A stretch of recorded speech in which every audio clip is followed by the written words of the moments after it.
Students, आज हम देखेंगे एक्सरसाइज 6.2 का क्वेश्चन नंबर 1 जो है जी for each of the following right angle triangles. तो ये तीन राइट एंगल ट्रायंगल हमें दी गई हैं।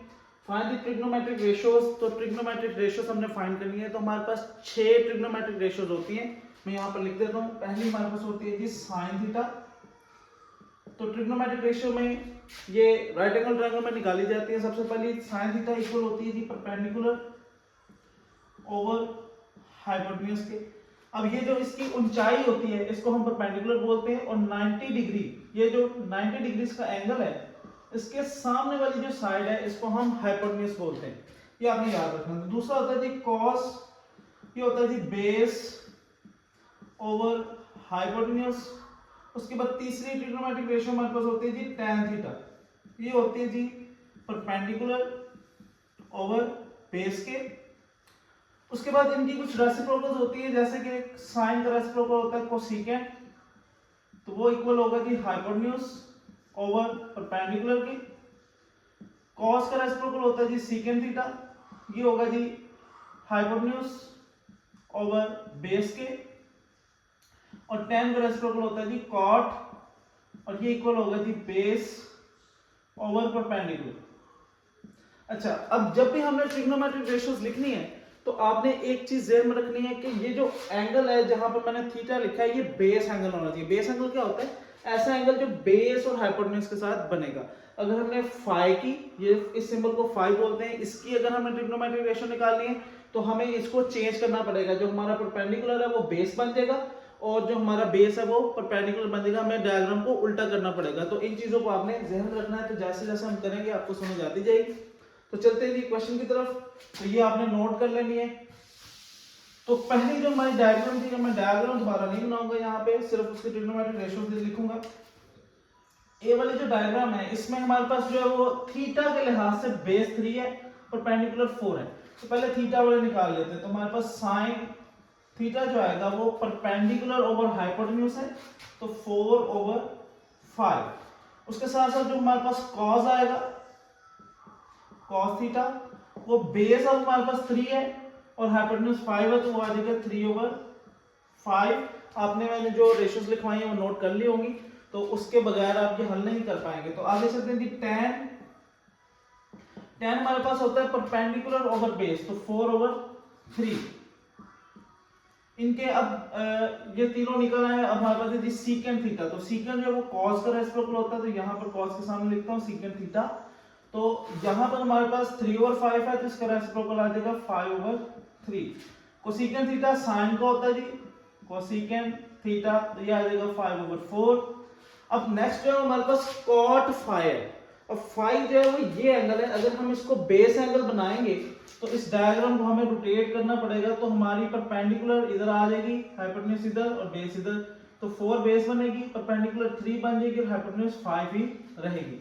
तो इसके मुताबिक अगर मैं कॉट फाई निकालता हूं तो tan होता है जी हमारे पास परपेंडिकुलर ओवर बेस, तो कॉट होगा बेस ओवर परपेंडिकुलर, तो मेरे पास आ जाएगा जी 4 ओवर 3। ठीक है जी। तो क्यों ये आया? क्योंकि ये अब हमारी बेस बन चुकी है और ये हमारा परपेंडिकुलर बन गया। उसके बाद अब हम tan फाई निकालते हैं, तो वो इस डायग्राम के जरिए बनेगा। तो tan होता है जी परपेंडिकुलर ओवर बेस, तो ये आ जाएगा 3 ओवर 4। कोसेकेंट फाई निकालेंगे तो कोसेकेंट साइन का उल्टा होता है। साइन होता है जी परपेंडिकुलर ओवर हाइपोटेन्यूज, तो ये होगा जी हाइपोटेन्यूज ओवर परपेंडिकुलर, तो 5 ओवर 3। उसके बाद आता है जी सीकेंट फाई।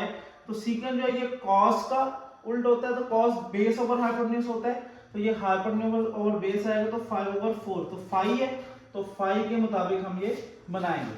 और आखिरी जो हमारे पास है जी कॉस फाई। तो इसके मुताबिक अब हम बना लेते हैं जी, कॉस होता है बेस ओवर हाइपोटेन्यूज, तो 4 ओवर 5। तो ये हमारी जो 10 की 10 ट्रिग्नोमेट्रिक रेशियोज हैं ए के मुताबिक हमने बना ली। तो अब मैं इसको इरेज कर देता हूँ, यहां से ए भी इरेज कर देता हूँ। सिर्फ मैं आंसर इरेज कर रहा हूँ क्योंकि ट्रिग्नोमेट्रिक रेशियोज तो हमारी सेम रहेंगी। तो अब हम चलते हैं जी पार्ट बी पे। यहाँ पे मैं बी लिख लेता हूँ। तो बी पे पहले तो मैं इसकी फाई की भी डायग्राम बना दूं, तो वो कुछ इस तरह से बनेगी। बेस हमारी 8 आ जाएगी, 5 बेस एंगल बनेगा। परपेंडिकुलर हमारी 15 आ जाएगी, हाइपोटेन्यूज 17 सेम रहेगी। तो अब हम पहले थीटा निकाल लेते हैं। तो sine theta perpendicular over hypotenuse तो 8/17 इस डायग्राम के मुताबिक, क्योंकि यहाँ पर थीटा बेस एंगल है। कोसेकेंट इसका उल्टा होगा जी 17/8। इसी के साथ कॉस जो है वो बेस ओवर हाइपोटेन्यूज तो 15/17 और सीकेंट इसका रेसिप्रोकल होता है 17/15। अब आ जाए जी tan पे। tan होता है जी परपेंडिकुलर ओवर बेस, तो परपेंडिकुलर 8 है, बेस 15 है। अब cot phi अब इससे निकालेंगे तो cot tan का उल्टा होता है परपेंडिकुलर बेस, तो ये बेस ओवर परपेंडिकुलर हो जाएगा 8/15। उसके बाद tan phi परपेंडिकुलर बेस इस डायग्राम के जहां पे phi बेस एंगल है तो ये आ जाएगा जी। उसके बाद कोसेकेंट phi ये साइन का उल्टा होता है, तो साइन बनेगा जी परपेंडिकुलर ओवर बेस, तो ये सॉरी परपेंडिकुलर ओवर हाइपोटेन्यूज, तो ये हो जाएगा जी हाइपोटेन्यूज ओवर परपेंडिकुलर। इसी के साथ सीकेंट थीटा हमारा जो है वो कॉस का उल्टा होगा, तो कॉस बनेगा जी बेस ओवर हाइपोटेन्यूज, तो ये आ जाएगा जी हाइपोटेन्यूज ओवर बेस। उसके बाद कॉस जो है वो बेस ओवर हाइपोटेन्यूज, तो वो 8/17। तो उम्मीद है आपको इसकी भी समझ लग गई होगी। पार्ट सी पे चलते हैं। तो उसके लिए मैं दोबारा से ये आंसर्स मिटा लेता हूँ, क्योंकि रेशियोज तो हमारी सेम ही रहनी है। अब सी पार्ट पे चलते हैं। तो सी पार्ट पे जाने से पहले मैं इसकी फाई को बेस एंगल बना लूं, उसकी डायग्राम भी बना लूं। तो ये बेस हमारी 5 हो जाएगी, परपेंडिकुलर 12 हो जाएगा, हाइपोटेन्यूज जो हमारा 13 हो जाएगा। तो इसके मुताबिक अगर हम अपना कॉस साइन थीटा निकालेंगे तो इस डायग्राम से, तो साइन थीटा होगा परपेंडिकुलर ओवर हाइपोटेन्यूज, तो 5/13।